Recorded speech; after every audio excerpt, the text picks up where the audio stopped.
ಶೀಲಾ ಮತ್ತೆ ಶಬ್ನಂ ಅಕ್ಕಪಕ್ಕದ ಮನೆಯಲ್ಲಿ ವಾಸ ಮಾಡ್ತಿದ್ರು. ಇಬ್ರು ಮೇಲ್ನೋಟಕ್ಕೆ ಚೆನ್ನಾಗೇ ಇದ್ರು, ಆದ್ರೆ ಒಳಗೊಳಗೆ ಒಬ್ರನ್ನ ಕಂಡ್ರೆ ಒಬ್ರಿಗಾಗ್ತಾ ಇರ್ಲಿಲ್ಲ.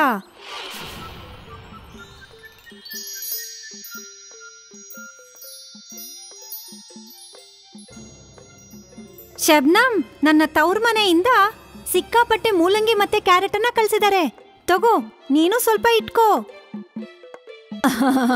ತುಂಬಾ ಧನ್ಯವಾದ ಶೀಲಾ ಅಕ್ಕ.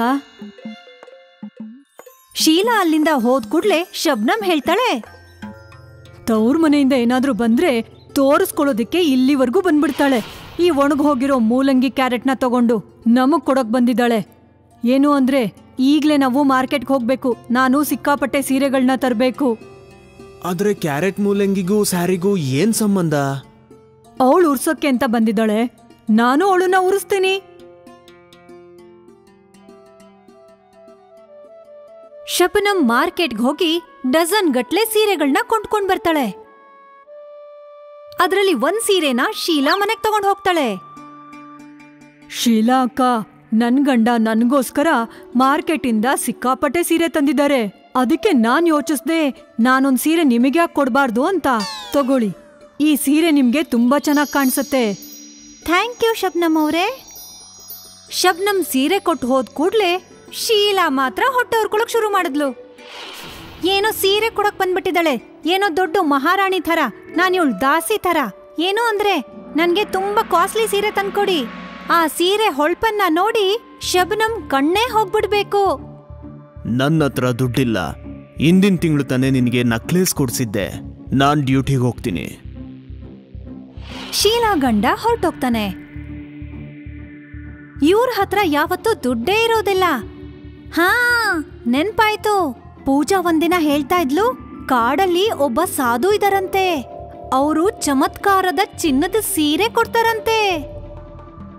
ಕಾಡಲ್ಲಿದ್ದ ಸಾಧುಗಳ ಹತ್ರ ಶೀಲಾ ಹೋಗ್ತಾಳೆ. ಸ್ವಾಮೀಜಿ, ನಾನು ಕೇಳ್ಪಟ್ಟೆ ನಿಮ್ ಹತ್ರ ಚಮತ್ಕಾರದ ಚಿನ್ನದ ಸೀರೆ ಇದೆಯಂತೆ. ಅದನ್ನ ಉಟ್ಕೊಂಡು ಯಾವ್ದೇ ವಸ್ತು ಹೆಸರನ್ನ ಹೇಳಿದ ಕೂಡ್ಲೆ ಆಗ ಆ ವಸ್ತು ನಮ್ ಮುಂದೆ ಇರತ್ತಂತೆ. ಆದ್ರೆ ನಮ್ ಮುಂದೆ ಇರೋ ಆ ವಸ್ತು ಚಿನ್ನದಾಗೋಗತ್ತಂತೆ. ನನ್ನ ಹತ್ರ ಒಂದು ಸ್ಯಾರಿ ಇದೆ, ಆದ್ರೆ ಅದನ್ನ ನಾನು ನಿನಗೆ ಕೊಡೋದಿಲ್ಲ. ಆ ಸ್ಯಾರಿನ ನಾನು ಬರೀ ಅವಶ್ಯಕತೆ ಇದ್ದವ್ರಿಗೆ ಮಾತ್ರ ಕೊಡೋದು. ನಿನ್ನ ನೋಡ್ತಿದ್ರೇನೆ ಗೊತ್ತಾಗ್ತಿದೆ, ನೀನು ಬೇರೆಯವ್ರಿಗೆ ನಿನ್ನ ಹಣದ ಅಹಮ್ಮನ್ನು ತೋರ್ಸೋದಕ್ಕೆ, ಹಾಗೆ ಅವರ ಹೊಟ್ಟೆಯನ್ನು ಉರ್ಸೋದಕ್ಕೆ ಆ ಸ್ಯಾರಿಯನ್ನು ಪಡಿಬೇಕು ಅನ್ಕೊಂಡಿದ್ಯಾ. ಸೀರೆ ಅಂತೂ ನಿನಗ್ ಸಿಗೋದಿಲ್ಲ. ಹೋಗು ಇಲ್ಲಿಂದ.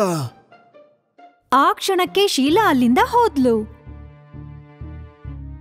ಆದ್ರೆ ಅವಳು ಒಂದು ಮರದ ಹಿಂದೆ ಹೋಗಿ ಬಚ್ಚಿಟ್ಕೊಂಡ್ಲು. ಅವಳು ನೋಡ್ತಾಳೆ, ಸಾಧು ಆ ಕುಟೀರದಲ್ಲಿ ಅಡ್ಗೆ ಮಾಡ್ತಿದ್ದಾರೆ. ಸ್ವಾಮೀಜಿ ಅಡುಗೆನ ಮುಚ್ಚಿಟ್ಟು ಸ್ನಾನಕ್ಕೆ ಅಂತ ನದಿ ತೀರಕ್ ಹೋಗ್ತಾರೆ. ಅದೇ ಸಮಯಕ್ಕೆ ಶೀಲಾ ಸಾಧು ಕುಟೀರದೊಳಗಡೆ ನುಗ್ಗಿ ಗೊತ್ತಾಗ್ದಿರೋ ಹಾಗೆ ಆ ಚಿನ್ನದ ಸೀರೆನ ತಗೊಂಡು ಅಲ್ಲಿಂದ ಹೊರಟೋಗ್ತಾಳೆ. ಅವಳು ಆ ಸೀರೆನ ಉಟ್ಕೊಂಡು ಶಬ್ನಂ ಹೊಟ್ಟೆ ಉರ್ಸೋದಕ್ಕೋಸ್ಕರ ಮನೆಯಿಂದ ಹೊರಗಡೆ ಓಡಾಡೋಕ್ ಶುರು ಮಾಡ್ತಾಳೆ. ಹಳ್ಳಿಯ ಹೆಂಗಸರು ಶಬ್ನಂಗೆ ಶೀಲಾ ಸೀರೆ ಬಗ್ಗೆ ಹೇಳ್ತಾರೆ. ಶೀಲಾ ನಿನ್ನ ನೋಡಿ ತುಂಬಾ ನಗ್ತಾ ಇದ್ಲು. ಹೇಳ್ತಿದ್ಲು, ಶಬ್ನಂ ಅವಳ ಜೀವನದಲ್ಲಿ ಇಂಥ ಸೀರೆನ ಯಾವತ್ತಿಗೂ ಮುಟ್ಟೂ ಇರಲ್ಲ ಅಂತ. ಜೊತೆಗೆ ಅವಳ ಸೀರೆ ಚಮತ್ಕಾರದ್ದು. ಅವಳ ಮುಂದೆ ಏನಾದ್ರೂ ವಸ್ತು ಇದ್ರೆ ಆಗ ಆ ಸೀರೆ ಉಟ್ಕೊಂಡು ಆ ವಸ್ತುವಿನ ಹೆಸರು ಹೇಳಿದ್ರೆ ಆಗ ಆ ವಸ್ತು ಚಿನ್ನದಾಗೋಗತ್ತಂತೆ. ಹೌದಾ, ವಿಷಯ ಇದಾ? ನೀನೇನು ಯೋಚನೆ ಮಾಡ್ಬೇಡ, ನಾನು ಅವಳಿಗೆ ಒಳ್ಳೆ ಪಾಠ ಕಲಿಸ್ತೀನಿ.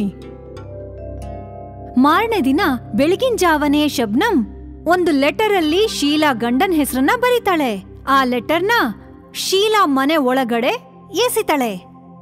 ಶೀಲಾ ಪ್ರತಿದಿನದ ತರ ಬೆಳಿಗ್ಗೆ ಬೇಗ ಎದ್ದು ಬಾಗಿಲ್ ತೆಗೆಯೋದಕ್ ಹೋಗ್ತಾಳೆ. ಅವಳು ಬಾಗಿಲ್ ಹತ್ರ ಆ ಲೆಟರ್ನ ನೋಡ್ತಾಳೆ. ಶೀಲಾಗೆ ಅದ್ರ ಕಡೆ ಗಮನನೇ ಇರೋದಿಲ್ಲ. ಅವಳು ಚಮತ್ಕಾರದ ಚಿನ್ನದ ಸೀರೆ ಉಟ್ಟಿದ್ದಾಳೆ ಅಂತ. ಅವಳು ಲೆಟರ್ನ ಓದ್ತಾಳೆ. ನನ್ನ ಗಂಡನ ಹೆಸರು ರಾಮನಾಥ್ ಅಂತ. ಶೀಲಾ ಗಂಡ ಮಂಚದ ಮೇಲೆ ಆರಾಮಾಗಿ ನಿದ್ದೆ ಮಾಡ್ತಿದ್ದ. ಶೀಲಾ ಯಾವಾಗ ಗಂಡನ ಹೆಸರನ್ನ ತಗೋತಾಳೋ ಅವಳು ಗಂಡ ಚಿನ್ನ ಆಗೋದ. ಶೀಲಾ ತುಂಬಾ ಜೋರಾಗಿ ಅಳಕ್ ಶುರು ಮಾಡಿದ್ಲು. ಅಯ್ಯೋ ರಾಮ, ಇದೇನಾಗೋಯ್ತು? ನನ್ ಗಂಡ ಚಿನ್ನ ಆಗೋದಾ? ನಾನ್ ಹಾಳಾಗೋದೆ. ಯಾರಾದ್ರೂ ನನಗ್ ಸಹಾಯ ಮಾಡಿ. ಶೀಲಾ ಆ ಲೆಟರ್ನ ಸರಿಯಾಗಿ ನೋಡ್ತಾಳೆ. ಆಗ ಅವಳಿಗೆ ಅರ್ಥ ಆಗತ್ತೆ, ಇದು ಶಬ್ನಮ್ ಹ್ಯಾಂಡ್ ರೈಟಿಂಗು. ಹಾಗಾದ್ರೆ ಇದೆಲ್ಲ ಶಬ್ನಮ್ ಕೆಲ್ಸನಾ? ಆದ್ರೆ ನಾನ್ ಅವಳನ್ನ ಸುಮ್ನೆ ಬಿಡಲ್ಲ. ನಾನ್ ಅವಳ ಗಂಡನ್ನ ಕೂಡ ಚಿನ್ನ ಮಾಡ್ಬಿಡ್ತೀನಿ. ಶೀಲಾ ಶಬ್ನಮ್ ಮನೆಯ ಅಂಗಳಕ್ ಹೋಗ್ತಾಳೆ. ಶಬ್ನಮ್ನ ಗಂಡ ಆಗಿನ್ನ ತಾನೇ ಎದ್ದು ಹೊರಗಡೆ ಓಡಾಡ್ತಾ ಇದ್ದ. ಶೀಲಾ ಶಬ್ನಮ್ ಗಂಡನ್ನ ಹೆಸರಿಡ್ದು ಕರೀತಾಳೆ. ಏನು ಕೇಳಿಸ್ಕೊಳ್ಳಿ ಅಂದ್ರೆ? ಹೆಸರು ಹೇಳಿದ ಕೂಡ್ಲೆ ಶಬ್ನಮ್ ಗಂಡ ಕೂಡ ಚಿನ್ನ ಆಗೋದ. ತನ್ನ ಗಂಡ ಚಿನ್ನ ಆಗಿದ್ದನ್ನ ನೋಡಿದ ಶಬ್ನಮ್ ಅವಳು ಕೂಡ ತುಂಬಾ ಜೋರಾಗಿ ಅಳೋಕ್ ಶುರು ಮಾಡ್ತಾಳೆ. ಅಯ್ಯೋ ಜನಗಳೇ, ಈ ಭೂತದಂತ ಶೀಲಾ ನನ್ ಗಂಡನ್ನ ಚಿನ್ನ ಮಾಡ್ಬಿಟ್ಟಿದ್ದಾಳೆ. ನಾನ್ ಇವಳನ್ನ ಸುಮ್ನೆ ಬಿಡೋದಿಲ್ಲ. ಶೀಲಾ ಮತ್ತೆ ಶಬ್ನಮ್ ಒಬ್ರಿಗೊಬ್ರು ಜಗಳ ಆಡ್ಕೊಳಕ್ ಶುರು ಮಾಡ್ತಾರೆ. ಒಬ್ರಿಗೊಬ್ರು ಜುಟ್ಟಳಿಯೋಕ್ಕೂ ಶುರು ಮಾಡ್ತಾರೆ.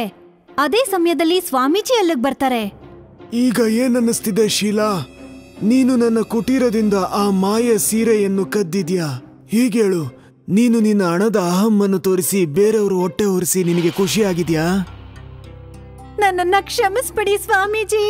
ಹೇಗಾದ್ರೂ ಮಾಡಿ ನನ್ ಗಂಡನ್ನ ಮುಂಚಿನ ತರನೇ ಮಾಡ್ಬಿಡಿ ದಯವಿಟ್ಟು. ಮತ್ತೆ ಈ ನಿಮ್ಮ ಚಮತ್ಕಾರದ ಸೀರೆನ ವಾಪಸ್ ತಗೊಳ್ಳಿ. ನಾನ್ ನಿಮ್ ಕಾಲ್ ಹಿಡ್ಕೋತೀನಿ. ಸ್ವಾಮಿಗಳೇ, ದಯವಿಟ್ಟು ನನ್ ಗಂಡಂಗೆ ಮತ್ತೆ ಜೀವ ಕೊಡಿ. ಇದ್ರಲ್ಲಿ ನಂದೇನು ತಪ್ಪಿಲ್ಲ. ಇದೆಲ್ಲ ಆ ಶೀಲಾ ಮಾಡಿರೋ ಕೆಲ್ಸ. ತಪ್ಪು ನಿಮ್ಮಿಬ್ಬರದು ಇದೆ. ನೀವಿಬ್ರು ಖುಷಿಯಾಗಿರ್ಬೇಕು ಅನ್ಕೊಳಲ್ಲ, ಆದ್ರೆ ಒಬ್ರು ಇನ್ನೊಬ್ರ ದುಃಖವನ್ನು ನೋಡ್ಬೇಕು ಅನ್ಕೊಂತೀರಾ. ನೀವು ಜೀವನದಲ್ಲಿ ಖುಷಿಯಾಗಿರ್ಬೇಕು ಅಂದ್ರೆ ಇನ್ನೊಬ್ಬರ ಮುಂದೆ ಮೆರಿಬೇಕು ಅನ್ಕೊಳ್ಳೋದನ್ನ ಬಿಡಿ. ನಿಮ್ಮ ಹತ್ರ ಎಷ್ಟಿದ್ಯೋ ಅದನ್ನಿಟ್ಕೊಂಡೆ ಆನಂದವಾಗಿರಿ ಮತ್ತೆ ಖುಷಿ ಪಡಿ. ಇಲ್ಲಂದ್ರೆ ಇದೇ ತರ ಇನ್ನೊಬ್ಬರಿಗೆ ದುಃಖ ಕೊಡೋದ್ರಲ್ಲೇ ನಿಮ್ಮ ಜೀವನ ಕಳ್ದೋಗುತ್ತೆ. ನಿಮ್ಗದ್ರಲ್ಲಿ ಏನು ಸಿಗೋದಿಲ್ಲ. ಶೀಲಾ ಮತ್ತೆ ಶಬ್ನಮ್ ಸ್ವಾಮಿಗಳ ಹತ್ರ ಕ್ಷಮೆ ಕೇಳ್ತಾರೆ. ಮತ್ತವರಿಗೆ ಮಾತ್ ಕೊಡ್ತಾರೆ, ಇನ್ ಮುಂದೆ ಯಾವತ್ತೂ ಅವರು ಮತ್ತೊಬ್ರಿಗೆ ದುಃಖ ಕೊಡೋದಿಕ್ಕೆ ಪ್ರಯತ್ನ ಪಡೋದಿಲ್ಲ ಅಂತ, ಮತ್ತೆ ಪ್ರೀತಿಯಿಂದ ಜೊತೆಗಿರ್ತೀವಿ ಅಂತ. ಸ್ವಾಮೀಜಿ ಅವ್ರ ಗಂಡನ್ನ ಮತ್ತೆ ಜೀವಂತವಾಗಿ ಮಾಡ್ತಾರೆ. ಆ ಚಮತ್ಕಾರದ ಸೀರೆ ತಗೊಂಡು ಅಲ್ಲಿಂದ ಹೊರಟೋಗ್ತಾರೆ.